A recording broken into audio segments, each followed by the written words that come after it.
Phone लिया है लेकिन थोड़ी बार होगी। To all of you, my name is Aisha Saxena, student of B.Pharm first year.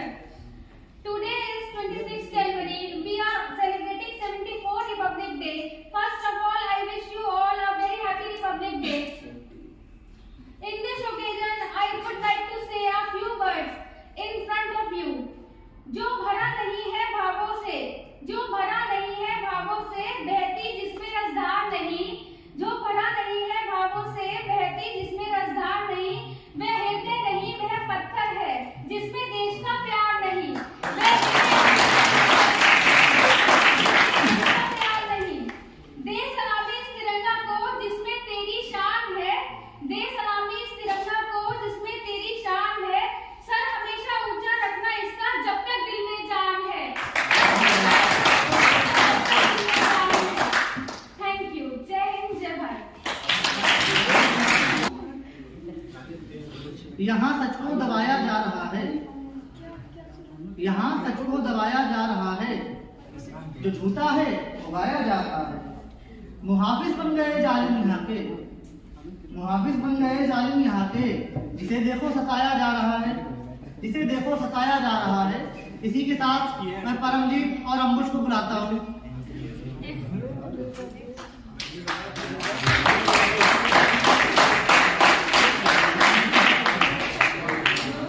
उपस्थित सभी को नमस्कार। मैं मुजफ्फर B.Pharm फर्स्ट ईयर। मैं Paramjit Singh B.Pharm first year. आज के शुभ अवसर पर हम सभी भारत का 74वां गणतंत्र दिवस मनाने के लिए एकत्रित हुए हैं। सबसे पहले आप सभी को धन्यवाद देना चाहूंगा कि आप सभी लोगों ने मुझे इस शुभ दिन पर, इस शुभ दिन के मौके पर यहाँ पे उपस्थित होने की मौका दिया है पर आपके सामने अपना विचार रख सकूं। आज का दिन उन देशभक्तों के त्याग, तपस्या, शौर्य और बलिदान की अमर कहानियों को याद करने का दिन है, जिनके कारण हम गणतंत्र स्थापित कर सके हैं। बहुत वर्षों के बाद हमने 15 अगस्त 1947 को आजादी पाई। देश के स्वतंत्र होने के 2.5 वर्ष पश्चात 26 जनवरी 1950 को गणतंत्र दिवस लागू किया गया। तभी से भारत गणतंत्र देश बना, तभी से भारत का सर्वोच्च शासक राष्ट्रपति कहलाता है। 26 जनवरी का स्वतंत्रता संग्राम के इतिहास में अपना महत्व है। सन 1930 में रावी नदी के तट के किनारे कांग्रेस ने प्रतिज्ञा की, जब तक हम आजादी प्राप्त न कर लें तब तक हम अपने देश के लिए अपनी जान तक लड़ते रहेंगे। भारतवर्ष में स्वराज के लिए हमारे महान स्वतंत्रता सेनानियों ने अपने पूरे जीवन भर संघर्ष किया। उन्होंने अपने प्राणों का बलिदान भी दिया ताकि उनकी आने वाली पीढ़ी यानी हम कोई संघर्ष न करना पड़े और हम देश को आगे लेकर जा सके। किंतु आज हम सभी कहाँ आकर खड़े हो गए हैं कि जिनके ही दम से है महका ये वतन, ऐसे उन वीरों को 100 बार नमन, जो लुटा गए हंस के उस भरी जवानी को, हम कैसे भुला देंगे उनकी कुर्बानी को। आजादी की दौलत है, वीरों की बदौलत है, जिनके ही दम से है महका ये वतन, ऐसे उन वीरों को 100 बार नमन। गोरों से भिड़ गई वो झांसी की रानी, जीते जी जिसने कभी हार नहीं मानी, इस मिट्टी की लाज बचाने हो गई वो कुर्बान। मर्दानी कहलाई है, वीर गति पाई है, जिनके ही दम से है महका ये वतन, ऐसे उन वीरों को 100 बार नमन। हमारी जो सरहदों पर सैनिक हैं, जो रात दिन हमारे लिए वहाँ पर तैनात रहते हैं, घर पे बीवी, बच्चे, भाई बहन, दोस्त, रिश्तेदार सब कुछ छोड़कर जाते हैं सिर्फ हमारे देश की सेवा करने के लिए। तो उनके लिए मैंने कुछ लिखा था एक बार 26 जनवरी पर, वतन से की मोहब्बत तो मोहब्बत छोड़ आया है, वतन से की मोहब्बत तो मोहब्बत छोड़ आया है, अजीब नाजुक उसकी जिंदगी में मोड़ आया है। सरहदों पर उसे तैनात किया भारत ने, सरहदों पर उसे तैनात किया भारत ने, वो अपना सर खुली आंखें वहीं पर छोड़ आया है।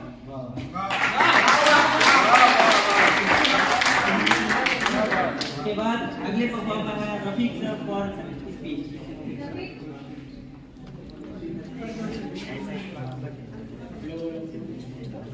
नमस्ते, सत श्री अकाल, अस्सलाम वालेकुम। तो आज हमारा संविधान जो जिसके अकॉर्डिंग हम जीते हैं इस इंडिया में, भारत में, वो आज के ही दिन 1950 नहीं, आज के दिन नहीं, कल के दिन 26 जनवरी को 1950 को लागू हुआ था, जिसको इंट्रोड्यूस कराया गया था। लेकिन वो एक प्रोसेस था, लेकिन उससे पहले के जो प्रोसेस 1947 में हुआ था वो हमें नहीं भूलना चाहिए। क्यों नहीं भूलना चाहिए? क्योंकि उसमें जो था काफी सारे हमारे जो वीर, देश के वीर थे, हमारे भाई बहन, हमारे जो भी थे, अब अभी हम ज्यादा दूर देश की आजादी से नहीं आए हैं। अगर हम अपने 3 पीढ़ी पास्ट में जाएंगे तो वो आजादी का संग्राम चलता होगा। वैसे ये कॉन्स्टिट्यूशन हमारा है क्या है? इसमें बस ये बताया गया है कि हमको इंडिया में जीना कैसे है, किस लहजे से, किस लय से जीना है, हमें किस राह पे चलना है, हमें ये सब कुछ इसमें बताया गया है। तो इसमें हमें ये बताया गया कि हमें जीना कैसे है। याद रहे, इसमें बताया गया है कि जीना कैसे है, लेकिन 1947 को हमें बताया गया था कि देश के लिए मरना कैसे है। वही आज तक हम फॉलो करते चले आए हैं और इंशाल्लाह आगे भी फॉलो करेंगे। हमारे लिए देश ही सबसे बड़ी चीज है और उससे बड़ा हमारे लिए कुछ भी नहीं है और ना होना चाहिए।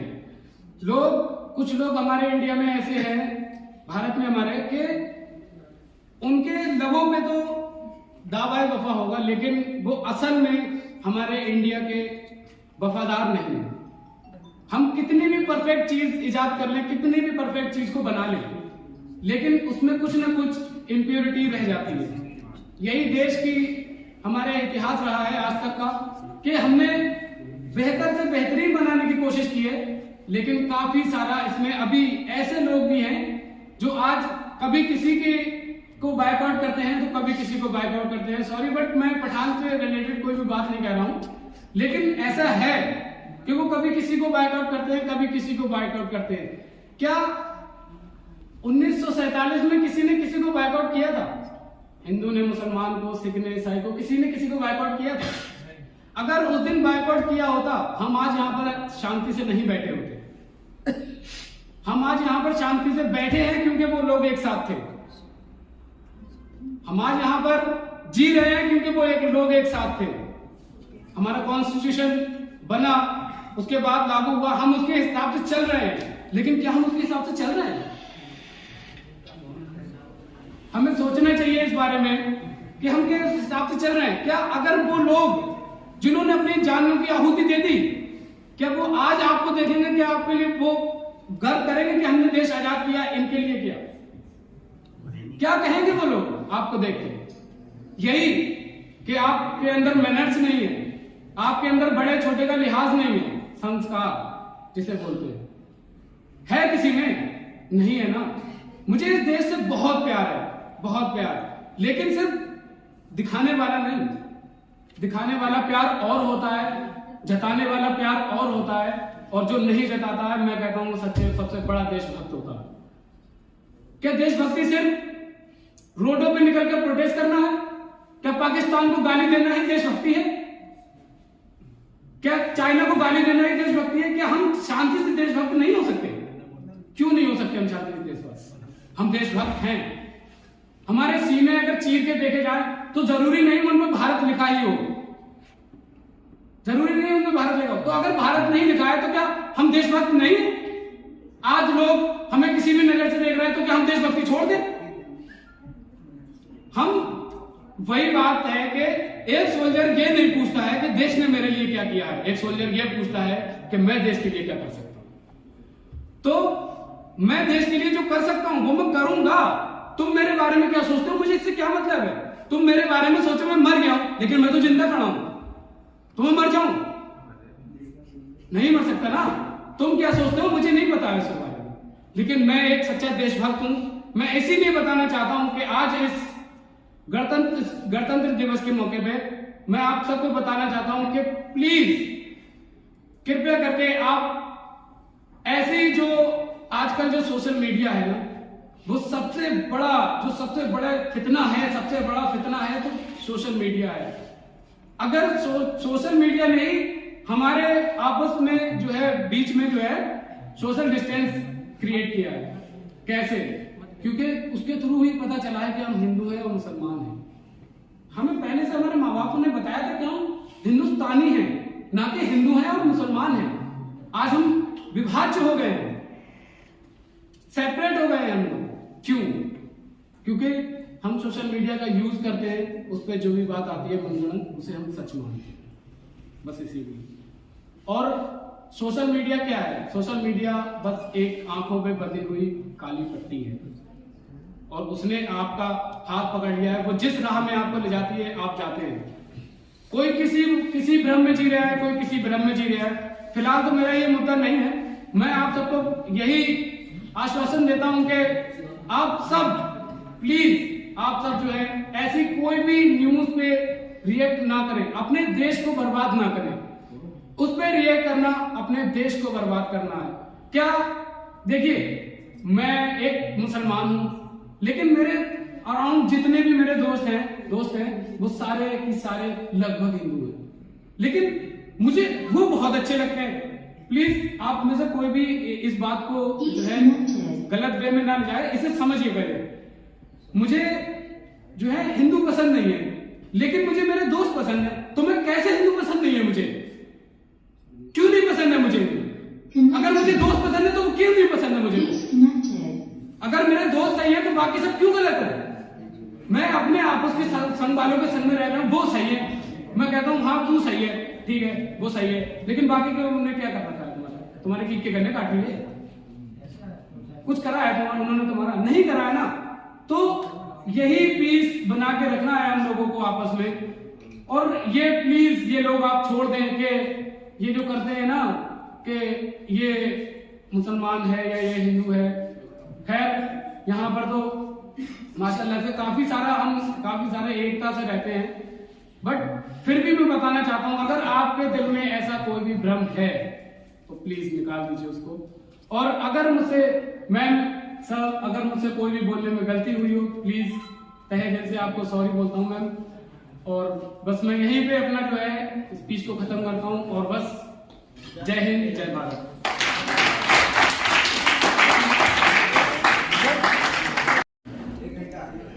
सुनना, ठीक है, और इसको जो है इमेजिन करना है। ये मेरी लिखी हुई नहीं है तो आप समझ सकते हैं कि अच्छी ही होगी, ठीक है। अदनान भाई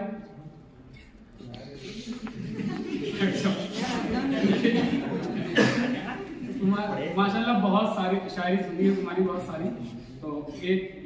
तो आप अभी जिस जगह पे बैठे हैं तो इसको जो कॉलेज लाइफ है ना, इसको इमेजिन करके बोलना है, वही, ठीक है। तो ये है कि जब अगले साल यही वक्त आ रहा होगा, जब अगले साल यही वक्त आ रहा होगा, ये कौन जानता है कौन किस जगह होगा। जब अगले साल यही वक्त आ रहा होगा, ये कौन जानता है कौन किस जगह होगा। तू मेरे सामने बैठा है और तू मेरे सामने बैठा है और मैं ये सोचता हूँ कि आते लम्हों में जीना भी एक सजा होगा। मतलब कि कॉलेज लाइफ में जो है ना हमारे, अगर हम जब आगे अपनी जिंदगी में आगे बढ़ते हैं ना इन फ्यूचर, तो हमें ये जो जिंदगी है बहुत याद आने वाली है। ये जिंदगी बहुत याद आने वाली है। जो चले गए हैं पास करके यहाँ से, उनसे पूछिएगा। तू मेरे सामने बैठा है और मैं ये सोचता हूँ कि आते लम्हों में जीना भी एक सजा होगा। हम अपने अपने बखेड़ों में फंस चुके होंगे, हम अपने अपने बखेड़ों में फंस चुके होंगे। न तुझको मेरा न मुझको तेरा पता होगा। जब अगले साल यही वक्त आ रहा होगा, यही जगह जहां आज हम सब मिलके बैठे हैं, यही जगह जहां हम आज मिलके बैठे हैं, इसी जगह पे खुदा जाने कल को क्या होगा। जब अगले साल यही वक्त आ रहा होगा, यही चमकते हुए पल धुआं धुआं होंगे। क्योंकि जो हम अभी जी रहे हैं ये तो चमक रहे हैं, और जब हम सोचेंगे तो बस एक धुंध होगी और मतलब याद होगी और कुछ थोड़ी होगा। यही चमकते हुए पल धुआं धुआं होंगे, यही चमकता हुआ दिल बुझा बुझा होगा। और सबसे लास्ट का शेर है कि बिछड़ने वाले तुझे देख देख सोचता हूँ, मतलब मेरे दोस्तों को अपने, बिछड़ने वाले तुझे देख देख सोचता हूँ, तू फिर मिलेगा तो कितना बदल चुका होगा। जब अगले साल यही वक्त है, जब अगले साल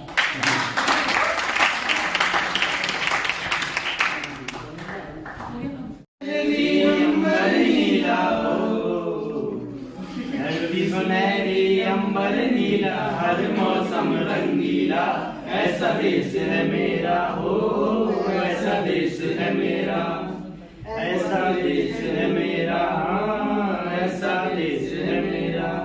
बोल पपैया कोयल गाए,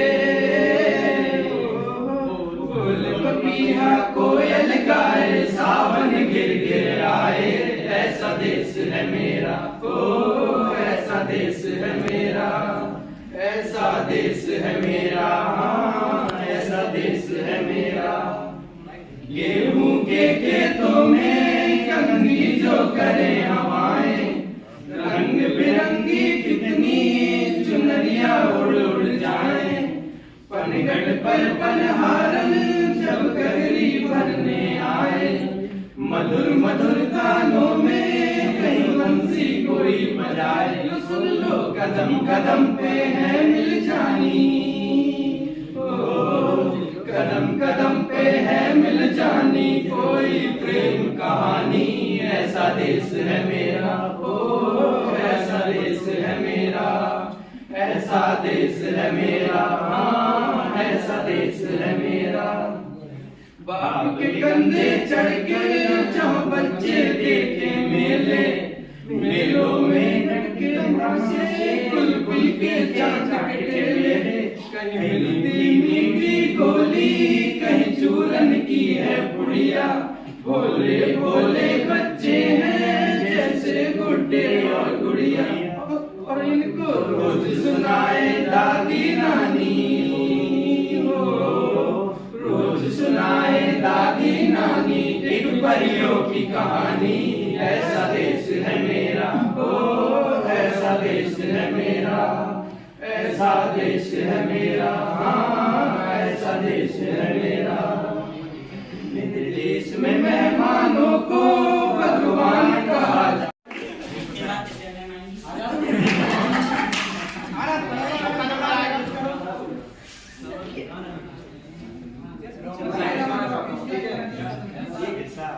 ये कोई नहीं है, किसी कवि की लिखी हुई है, ठीक है।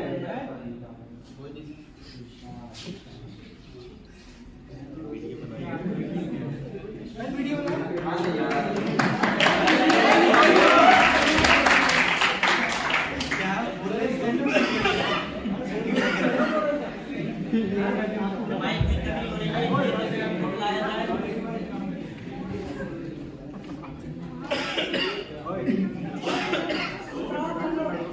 आग लगी इस वृक्ष में जलते इसके पार, आग लगी इस वृक्ष में जलते इसके पार, तुम क्यों जलते पक्षियों जब पंख तुम्हारे पास,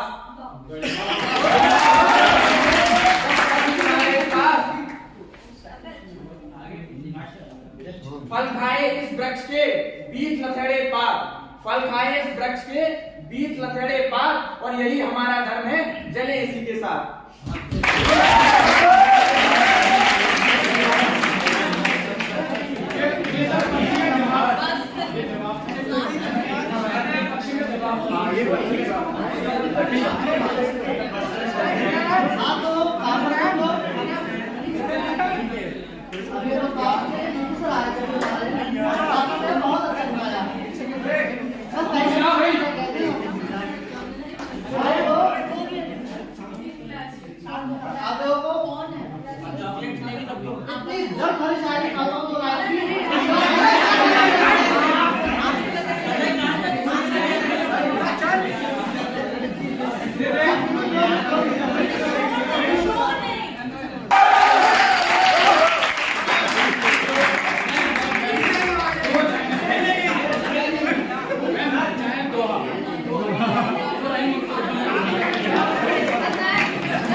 कि यहाँ सच को दबाया जा रहा है, जो झूठा है वो गाया जा रहा है।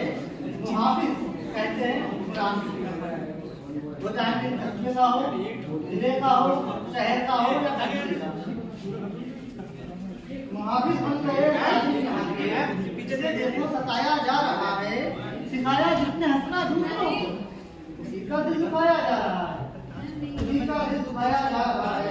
यहाँ जिसने खुशी अपनी लुटा दी, उसी को बस बुलाया जा रहा है। वतन पर जान की जिन हस्तियों ने, वतन पर जान की जिन हस्तियों ने, उन्हीं को बुलाया जा रहा है। भरी पहले से है जिसकी जेबें, भरी पहले ही से है जिसकी जेबें, उसी पर धन लुटाया जा रहा है। हमारा खून सस्ता हो गया है, हमारा खून सस्ता हो गया है। शराबों में चलाया जा रहा है, शराबों में चलाया जा रहा है। और आज रकीबों में तो बैठे हैं ना, रकीब मतलब दुश्मन, रकीबों में तो वो बैठे हैं ना। हमें क्यों बुलाया जा रहा है, हमें क्यों बुलाया जा रहा है। यह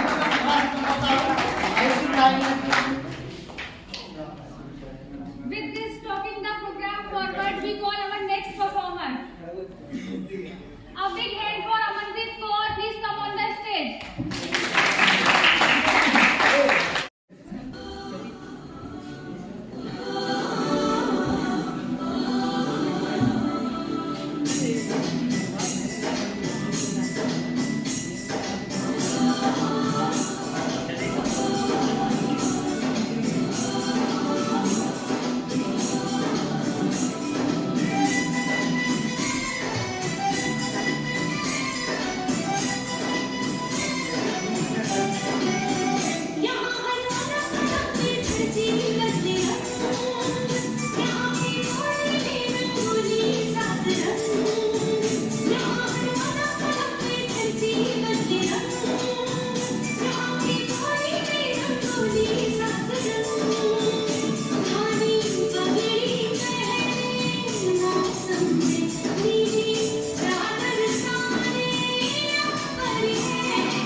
मैं भी करता हूँ।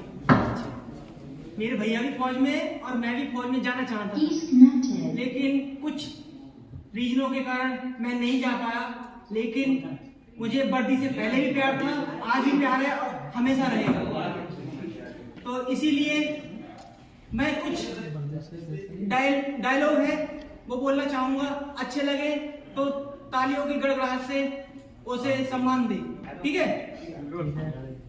सियार भी नहीं उससे डर सकती है, सिंहों की संतान नहीं। भारत वंश के इस पानी की तुमको है पहचान नहीं। एटम बम बना करके तुम फिर से मद में भूल गए। सन 65 और 71, 99 के तुम युद्धों को शायद तुम भूल गए। याद करो गाजी बेड़ा एक ही झटके में डुबा दिया। ढाका में जनरल नाजी को दूध छटिका पिला दिया। याद करो 90,000 कैदी उन पाक जवानों को। याद करो शिमला समझौता भारत के एहसानों को। अब की जंग छिड़ी तो सुन लो, नाम निशान नहीं होगा, कश्मीर तो होगा लेकिन पाकिस्तान नहीं होगा। कश्मीर तो होगा लेकिन पाकिस्तान नहीं होगा। लाल कर दिया लाहौर से तुमने श्रीनगर की घाटी को, किस गफलत में छोड़ रहे हो सोही रत्ती घाटी को। जहर पिला के मदद का इन कश्मीरी परवानों को भय और लालच दिखलाकर तुम भेजते हो नादानों को। खुली शस्त्र और खुली प्रतीक्षा, खुली हुई शैतानी है, सारी दुनिया जान चुकी है हरकत पाकिस्तानी है। देश अगर हो गया खड़ा तो प्रलय काल मच जाएगी, पाकिस्तान के कोने कोने में तराई तराई मच जाएगी। क्या होगा इल्जाम तुम्हें, इसका अनुमान नहीं होगा। कश्मीर तो होगा लेकिन पाकिस्तान नहीं होगा। कश्मीर तो होगा लेकिन पाकिस्तान नहीं होगा। भारत माता की जय, भारत माता की जय, भारत माता की जय। आजादी की कभी शाम नहीं होने देंगे, शहीदों की कुर्बानी कभी बदनाम नहीं होने देंगे। लहू देकर जिसकी की वो हिफाजत हमने, ऐसे तिरंगे को कभी नीलाम नहीं होने देंगे। जय हिंद, जय भारत। हम लोग जितनी मेहनत कर रहे हैं उसको सही दिशा में ले जाने की कोशिश करें। जैसे मैडम सब लोग पीछे लोग प्रेयर सुबह शुरू हो गई है, उसका मोटो फुलफिल होना चाहिए। सब लोग उसमें पार्टिसिपेट करें, सेकेंडरी में पार्टिसिपेट करें, डिप्लोमा फर्स्ट पार्टिसिपेट करें। थॉट ऑफ द डे जो मुहिम चली है वो खत्म नहीं होनी चाहिए, वो कहीं कहीं उसको आगे बढ़ते रहना चाहिए। जैसे कहा गया है 1 into the power 365 कितना होगा? 1 into the power of 365 कितना होगा? अगर 1 को हम 365 का गुणा करेंगे कितना होगा? 1 है ना? मतलब अगर आप हर दिन जितना काम कर रहे हैं उतना ही करेंगे तो उतना ही पाएंगे। लेकिन 1 into 0.1 into the power 365 वो बढ़ जाएगा। यदि आप 0.01% एफर्ट और कर रहे हैं, डेली कर रहे हैं, तो वो एफर्ट आपका आगे बढ़ता चला जाएगा। और वही चीज 0.09 पावर 365 आपको घटता चला जाएगा, वो लगभग 0.75 तक हो जाता है। यदि आप हर दिन अपने आप को डिग्रेड कर रहे हैं तो आप भी दिन ब दिन एक साल में ही इतने डिग्रेड हो जाएंगे। ये एक तरीका है। और दूसरी चीज आप बताइए, वाटर का बॉइलिंग टेम्परेचर कितना है? 99 में क्या होता है? यस, 99 टेम्परेचर पे क्या होता है? 100 में क्या होता है? इवेपोरेट होने लगता है। केवल 1 डिग्री का अंतर है ना, 1 डिग्री का अंतर। 1 डिग्री में ही पानी जो बर्फ भी बन जाता है, केवल 1 डिग्री के अंदर। Importance of single event, single hour, single second, single degree है ना। इसीलिए हर एक चीज सिंगल इवेंट, एक डे इंपॉर्टेंट होता है, एक स्पीच इंपॉर्टेंट होती है। जो आज कहीं कोई लोग थे, आज महापुरुष बन गए हैं, आज कहीं उनके हम लोग जीवनियां पढ़ रहे हैं, उनका एक इवेंट, एक क्षण, एक सेकंड उनके लिए कहां तक उनको पहुंचा दी है ना। इसलिए हम आपको जो भी चीजें कही जा रही है वो आपके अच्छे के लिए कही जा रही है, आपके इंप्रूवमेंट के लिए कही जा रही है। कुछ लोग उसको अच्छे से सुन रहे हैं, कुछ लोग अच्छे से इंप्रूव कर रहे हैं। बहुत सारे लोग उनमें खुद में ये चीज ये अंदर से रहता है कि हम क्यों नहीं पार्टिसिपेट कर पा रहे हैं। लोग अपने से खुद से आते, सर हमारा ये हमने माइक कभी खरीदा जाए तो सब लोग आते, सर हमको दीजिए, हम अपना प्रेजेंटेशन देंगे। उनमें इंप्रूवमेंट हो रहा है ना, वो अपने आप को इंप्रूव कर रहे हैं और हम इंकरेज कर रहे हैं। लेकिन तब तक इंकरेज कर पाएंगे जब तक कि डिसिप्लिन में सारी चीजें होती रहेंगी। इनडिसिप्लिन नहीं होनी चाहिए, गलत कमेंट नहीं आने चाहिए है ना, या किसी चीज को डिस्करेज नहीं करना चाहिए। आपको हमारी प्रॉब्लम पता है, मैंने बताया लाइव स्ट्रीमिंग प्रॉब्लम आती है, लाइव स्ट्रीमिंग की क्वालिटी घट जाती है। यदि आप व्हाट्सएप से किसी दूसरे को भेजते हैं तो उसकी क्वालिटी घट जाती है। बहुत सारे प्रॉब्लम्स आते हैं। यहाँ पे देखिए प्रोग्राम होने में कितनी प्रॉब्लम आती है, लेकिन सो मस्ट गो ऑन, होना जरूर चाहिए। आज सुबह मैडम लोग कहेंगे हम इसको क्या 27 से पोस्टपोन करेंगे, नहीं 27 दोबारा कर लेंगे, हमको यही करना ही है। हमारा जो मोटो है जितने बच्चे हैं 50 बच्चे, 60 बच्चे, 100 बच्चे, हमारे 450 बच्चे किसी एक पर्टिकुलर इवेंट में लगे, कितना बड़ा इवेंट होगा सोचिए। लेकिन उसके लिए कितनी कोऑर्डिनेशन की जरूरत है, कितना डिसिप्लिन की जरूरत है और कितनी प्रैक्टिस की जरूरत है। क्या सिखाएगा आपको? आपको एक दूसरे से कोऑर्डिनेट करना सिखाएगा कि 450 लोग एक साथ चल पा रहे हैं, 450 लोग एक जगह रह पा रहे हैं, 250 लोग एक हॉल में सुख शांति से बैठ पा रहे हैं। यही कोऑर्डिनेशन है। ये सब चीजें यही सिखाती हैं। एक कोई इवेंट को ऑर्गेनाइज करना, एक ऑर्गेनाइजर की तरह बैठे रहना और ऑर्गेनाइजर की तरह हमेशा कंटिजेंसी को ध्यान रखते हुए काम करना, ये बहुत इंपॉर्टेंट होता है। और हम एक अब कुछ दिन में सेमिनार कराएंगे, कुछ दिन में कॉन्फ्रेंस कराएंगे, तो हम किसी दूसरे को बुलाएंगे पीछे लगभग एक ऐसे वेबिनार या आपको समझिए कि रिकॉर्डिंग के लिए ही वो लगभग हम लोग प्रिपेयर करते चल रहे हैं। जो रिक्वायरमेंट होगी, जो कंस्ट्रेंट मैनेजमेंट हमको मिल पाएंगे, उसको लेकर हम आगे बढ़ रहे हैं। उसको आपको जो चीज जरूरत पड़ेगी उतना हम लोग करेंगे आपके बेटरमेंट के लिए। लेकिन उसमें आपका सहयोग बहुत जरूरी है। सबसे बड़ी चीज, पहली चीज डिसिप्लिन होना बहुत जरूरी है। जो इंस्ट्रक्शन दिया जाए उसको फॉलो करना जरूरी है। और आपका एक एक मिनट, एक एक एफर्ट चीजों को आगे लेके जाएगा। ठीक है, जैसे कि जो हमने सोच रखा है नेशनल सेमिनार कराने के लिए, इंटरनेशनल सेमिनार कराने के लिए, उसमें आपका एफर्ट बहुत जरूरी है। हमको पूरी कमेटी चाहिए। केवल आप ही नहीं रहेंगे, बाहर के लोग आएंगे, बाहर के बच्चे आएंगे, बाहर के टीचर आएंगे। तुमको हम एक वेल मैनर्ड स्टूडेंट्स दिखने चाहिए, वेल मैनर्ड फैकल्टी दिखनी चाहिए, वेल मैनर्ड पूरा आपका एटमॉस्फेयर दिखना चाहिए, तो हम बाहर लोग बुलवाएं। ठीक है, फाइनल ईयर को अगर हमको प्लेसमेंट कराना है तो हम किसी कंपनी को बुलाएं तो वेल ड्रेस्ड होने चाहिए, वेल उनका जो प्रेजेंटेशन अच्छा है, प्रेजेंटेशन होना चाहिए, तो वो किसी न किसी को हमारे यहाँ ले सकते हैं। या कभी वो आया तो उसके माइंड में एक सही पिक्चर होगी कि हाँ फ्यूचर इस तरीके से है, आप अच्छे बच्चों को हम वहां से ले सकते हैं। क्योंकि वो ज्यादा आपका रिज्यूम वहां पहुंचेगा, आपकी मार्कशीट वहां पहुंचेगी, हाँ फ्यूचर बच्चे कुछ न कुछ तो सीख के आया हो। ये हर एक व्यक्ति, जो भी व्यक्ति हमारे यहाँ का सीनियर कहीं ज्वाइन कर रहा है, वो वही स्पिरिट लेते हुए वो आपके पास वो चीज आती चली जाए। आपको उसमें एड ऑन करना है।